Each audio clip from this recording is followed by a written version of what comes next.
மகரம். Past few வீக்ஸா ஒரே கன்ஃபியூஷனா, decision making பண்ண முடியலையா, யாரையுமே நம்ப முடியலையா? அப்ப இந்த வீடியோ உங்களுக்காக தான்.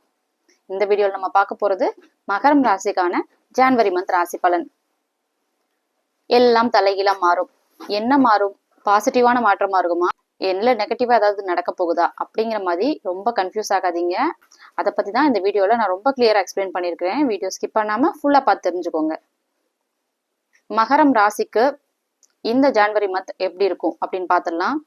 ராசி பலன் பார்க்கறதுக்கு முன்னாடி சேனலை சப்ஸ்கிரைப் பண்ணாதவங்க சப்ஸ்கிரைப் பண்ணி வச்சுக்கோங்க. அப்போதான் உங்களுக்கு நிறைய அஸ்ட்ராலஜி பற்றின ஜென்ரல் வீடியோஸ் கூட உடனே நோட்டிஃபை ஆகும். உங்களோட சொந்த ஜாதகத்துக்கு அஸ்ட்ராலஜி பெய்ட் கன்சல்டேஷன் வேணும்னு நினச்சிங்கன்னா ஸ்க்ரீனில் தெரியுற இந்த வாட்ஸ்அப் நம்பருக்கு நீங்கள் ரீச் அவுட் பண்ணலாம். ஓகே, மகரம் ராசிக்கு இந்த ஜான்வரி மாதம் எப்படி இருக்கும் அப்படின்னு பார்த்தீங்கன்னா, ஜூலை 2ஆம் தேதி ஒன்று நடக்க போகுது. அதுக்கு ஒரு ட்ரெய்லர் மாதிரி இந்த ஜான்வரி மாதம் இருக்குங்க. ஃபர்ஸ்ட் ராசிநாதன்லேருந்து தொடங்கலாம். உங்களுடைய ராசிநாதனான சனி நல்ல நிலைமையிலே இருக்கு, குருவுடைய வீட்டில் இருக்கு, உங்க ராசிக்கு 3வது இடத்துல இருக்கு. ராசிநாதன் நல்லா ஸ்ட்ராங்காவே இருக்கு, ராசி சுத்தமா இருக்கு, எந்த ஒரு பாவ கிரகத்துடைய தொடர்பும் இல்லை. ராசிநாதன் ராசி ஃபர்ஸ்ட் ஸ்ட்ராங்கா இருக்கணும். இப்ப பணம் வருமா, ஒரு நல்ல விஷயம் நடக்குமா, இந்த மாதிரிலாம் நீங்க எதிர்பார்க்குறீங்கன்னா உங்க மனசு வந்து ஹாப்பியா இருக்கணும் இல்லையா? ஹாப்பியா இருக்கணும்னா ராசிநாதன் ஸ்ட்ராங்கா இருந்தா தானே முடியும்.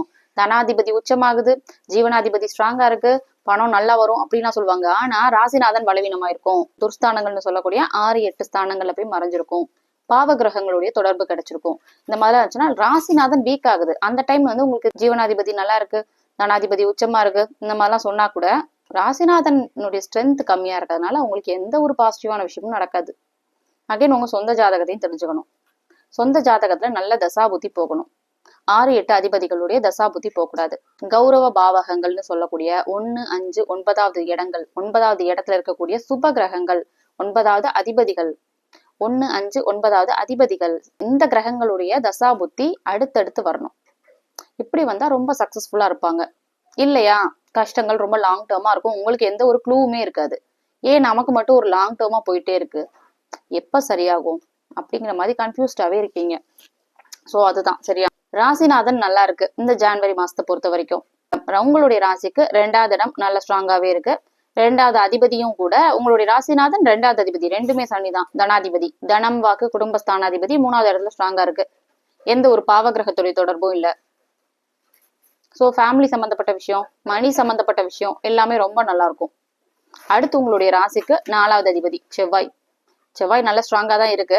இந்த மாசம் 13ஆம் தேதியில இருந்து ஒவ்வொரு கிரகமா உங்களுடைய ராசியான மகரம் ராசி மேல வந்து ஒன்னா சேர்ந்து கூடுவாங்க. ஸோ ஃபர்ஸ்ட் சுக்கிரன் 14ஆம் தேதி சுக்கிரன், 15ஆம் தேதி அதான் மகர சங்கராந்தின்னு சொல்லுவோம், சூரியன் வந்து மகரம் ராசி மேல பயிற்சியாகி வரும். அடுத்து சூரியனை தொடர்ந்து புதன் செவ்வாய்னு ஒவ்வொரு கிரகமா வரும். செவ்வாய் உச்சமாகிறதுனால கொஞ்சம் கோபமா இருக்கிற மாதிரி இருப்பீங்க. கொஞ்சம் அதாவது கோபத்துக்கு குறிக்கக்கூடிய காரக கிரகம், வேகம், கோபம், முரட்டுத்தனம் இதெல்லாம் குறிக்கக்கூடிய கிரகமான செவ்வாய் பார்த்தீங்கன்னா உங்களுடைய ராசியான மகரம் மேல உச்சமாகறதுனால கொஞ்சம் கோப உணர்வோடயே இருக்கிற மாதிரி இருக்கும். இந்த மாசம் அதிகமா அவசரப்பட்டு சில விஷயங்களை பண்ணிட்டே இருப்பீங்க. அவசரப்பட்டு பண்ணிட்டு அதுக்கடுத்து ஐயோ பண்ணிட்டேனேங்கிற மாதிரி, ஒரு இது பண்ணியிருக்க கூடாதே அப்படிங்கிற மாதிரியான ஒரு இதுல இருந்துட்டு இருப்பீங்க. அடுத்து உங்களுடைய ராசி மேல சுக்கிரன் வருது, ஒரு சுப கிரகம். சுக்கிரன் களத்திர காரகனும் கூட. கொஞ்சம் ஆடம்பரம், காரு, வீடு மாதிரியான விஷயங்கள்லாம் உங்களுக்கு ஆசை வரும். கொஞ்சம் எக்ஸ்பென்சிவான விஷயங்கள் வாங்குறது, ஃபோன் மாதிரி எக்ஸ்பென்சிவான பொருட்கள் மேல கொஞ்சம் ஆசை வருது, அதெல்லாம் நடக்கும். அடுத்து உங்களுடைய ராசிக்கு 7வது இடத்துக்கு சுக்கரனுடைய பார்வைப்படுறதுனால மனைவி சம்பந்தப்பட்ட விஷயம் எல்லாமே நல்லா இருக்கும். இது நாள் வரைக்கும் மனைவியோட ஹெல்த் சரியில்லை, மனைவிக்கு வேலை கிடைக்கல, மனைவி வழி சொந்தக்காரங்களுக்கும் எங்களுக்கும் எதுவுமே ஒத்து போகல, இந்த மாதிரிலாம் இருந்தவங்களுக்கு இந்த ஜான்வரி மாசம் ரொம்பவே நல்ல மாசமாவே அமைஞ்சிருக்கு. மனைவி சார்ந்த விஷயங்கள், மனைவி மட்டும் இல்ல கணவனும் கூட, உங்களுடைய பார்ட்னர் சரியா, உங்க பார்ட்னர் சம்பந்தப்பட்ட விஷயங்கள் எல்லாமே ரொம்ப நல்லா இருக்கும். உங்களுடைய ராசிக்கு 5வது அதிபதியும் கூட இல்லையா சுக்கிரன், குழந்தைங்க சம்பந்தப்பட்ட விஷயம், குழந்தைங்களால ஆதாயம், இந்த மாதிரியான விஷயம்லாம் நடக்கும். 6வது அதிபதியான புதனும் பாத்தீங்கன்னா ராசி மேலேயும் வந்திருக்கும். சோ நல்ல புத்திசாலித்தனத்தோட இருப்பீங்க. புதன் வந்து வித்யா காரகன் இல்லையா, கல்வியை குறிக்கக்கூடிய காரக கிரகம் புதன், கல்வி காரகன்.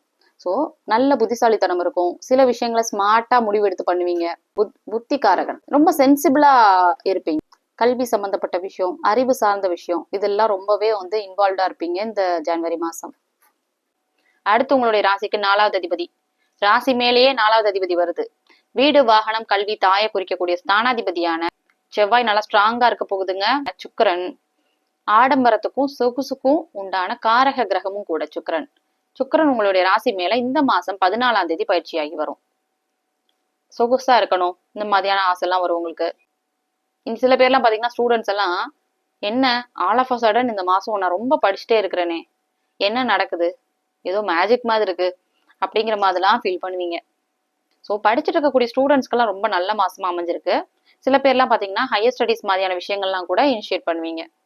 குழந்தைகள் சம்பந்தப்பட்ட விஷயம் இது எல்லாமே நல்லா இருக்கும். சேம் டைம் அட்டமாதிபதி ராசி மேல வர்றதுனால வம்பு வழக்கு பிரச்சனை, அதுக்கேத்த மாதிரி வாக்குஸ்தானத்துல மேலேயே ராகுவும் இருக்கு. ஆளுங்க கிட்ட கொஞ்சம் பார்த்து கவனமா பழகுங்க. அதுவும் இந்த மாசம் செவ்வாயும் கூட உச்சமாகும். கோவத்தை குறிக்கக்கூடிய காரக கிரகம். அடுத்து உங்களுடைய ராசிக்கு 7வது இடம், 7வது அதிபதி சந்திரனும் இந்த மாச கடைசியில பலம் இழக்குது. தேய்பிரையில போயிட்டு இருக்கு இல்லையா. மனைவியால தொந்தரவு, மனைவி டெம்பரரியா ஒரு மாசம் எங்கேயோ பிரிஞ்சு போறது, அம்மா வீட்டுக்கு போறது, இப்படி நடக்கலாம். இல்ல உங்களோட பார்ட்னருக்கு பாத்தீங்கன்னா ஹஸ்பண்டுக்கும் இது பொருந்தும், மனைவிக்கு மட்டும் இல்ல. உங்க ஹஸ்பண்ட் கொஞ்சம் சிக்காகிறது இந்த மாசம். 7வது ஆதிபத்தியமும் கூட இல்லையா. 7வது ஆதிபத்தியம் நண்பர்கள், மனைவி, கூட்டு தொழில் சம்பந்தப்பட்ட விஷயம் கொஞ்சம் டல் அடிக்கும். பூர்வீகம், அப்பா, அப்பா மூலியமா வந்தவங்க, அப்பாவை கொடுத்தவங்க, இவங்க கூட உங்களுக்கு கருத்து வேறுபாடு இருக்கும். பூர்வீக சொத்து தகராறு, பூர்வீக சொத்து எனக்கு ஃபேவரபிளா வரல, இந்த மாதிரியான விஷயங்கள்லாம் நடக்கும். சில பேர் பாத்தீங்கன்னா நேட்டிவ் விட்டு தூர இடத்துக்கு போற மாதிரி, வெளிநாடு வெளி மாநிலத்துக்கு வேலைக்காக போற மாதிரி இருக்கும். ஐடி இண்டஸ்ட்ரியில இருக்கிறவங்களுக்கு எல்லாம் பாத்தீங்கன்னா ஆன்சைட் ஆப்பர்ச்சுனிட்டி கிடைக்கிறதுக்கான வாய்ப்பு ரொம்ப அதிகம். திடீர்னு ஆஃபீஸ்ல ஆன்சைட் கிடைக்கிறது, ஒர்க் ப்ரெஷர் இருந்தா கூட ஆன்சைட் மாதிரியான விஷயங்களை உங்களுக்கு இனிஷியேட் பண்ணும். அதாவது நல்ல விஷயங்களுக்காக ப்ரெஷர் ஆகுறது, இந்த மாதிரி கூட நடக்கும் உங்களுக்கு. சில பேர் பாத்தீங்கன்னா ப்ரொமோஷனுக்காக ஒர்க் ப்ரெஷர் ஏறுறது, ஸோ ஆன்சைட்டுக்காக நீங்க அதிகமா எஃபோர்ட் எடுத்து உழைக்கிறது, இந்த மாதிரியான விஷயங்கள்லாம் கூட நடக்கும். ஆன்சைட் உங்களுக்கு கிடைக்கும். ஆனா சொந்த ஜாதகத்தை அந்த அமைப்பு இருக்கணும். நான் அரசியல் போவேனா, எனக்கு அரசியல்ல பெரிய அளவுல வாய்ப்பு இருக்கா அப்படின்னு கேட்டீங்கன்னா சூரியனை பார்க்கணும். நிறைய பேர் கவர்மெண்ட் ஜாப் கிடைக்குமான்னு கமெண்ட் பண்றீங்க. கவர்மெண்ட் ஜாப் கிடைக்குமான்னு தெரிஞ்சுக்கணும்னா உங்க சொந்த ஜாதகத்துல சூரியனும் சிம்மமும் ஸ்ட்ராங்கா இருக்கணும். எனக்கு வெளிநாடு ஆன்சைட் ஆப்பர்ச்சுனிட்டி கிடைக்குமா அப்படின்னு நீங்க கேக்குறீங்களா, அப்போ உங்களுடைய ஜாதகத்துல 8, 12வது இடம் சுபத்தன்மையோடு இருக்கணும். ஸோ ஜாதகத்தை பேஸ் பண்ணி தான் இருக்கு. இது பேரலா ராசி பலன் பார்த்துக்கலாம், ஒரு 30% ராசி பலன். ஆனாலும் ஏங்க நடக்கல அப்படின்னா ஜாதகத்தையும் பார்த்துக்கணும்ல. ஜாதகம்னு ஒண்ணு இருக்குல்ல, உங்களோட பர்த் சார்ட், உங்களோட date of birth, birth time and birth place, இதை வச்சு நம்ம ஜென்ரேட் பண்ணக்கூடிய உங்களோட பர்த் சார்ட். உங்களுக்கு என்ன தசாபுத்தி நடக்குது, யோக தசையா அவயோக தசையா, 6, 8 அதிபதிகளுடைய தசாபுத்தி போகுதா, பாவத்தன்மை வாய்ந்த கிரகத்துடைய தசாபுத்தி நடக்குதா, ராசி பலன்ல சொல்றது ஏன் உங்களுக்கு மேட்ச் ஆக மாட்டேங்குது. அப்போ உங்களோட சொந்த ஜாதகத்தை செக் பண்ணிக்கணும். ஓவராலா ஒரு சூப்பரான மாசமாவே இந்த ஜனவரி மாசம் அமைஞ்சிருக்கு. உங்களோட சொந்த ஜாதகத்துல நல்ல தசா புத்தி போச்சுன்னா நான் சொல்லிட்டு இருக்கக்கூடிய இந்த ராசி பலன் அப்படியே உங்களுக்கு பொருந்துங்க.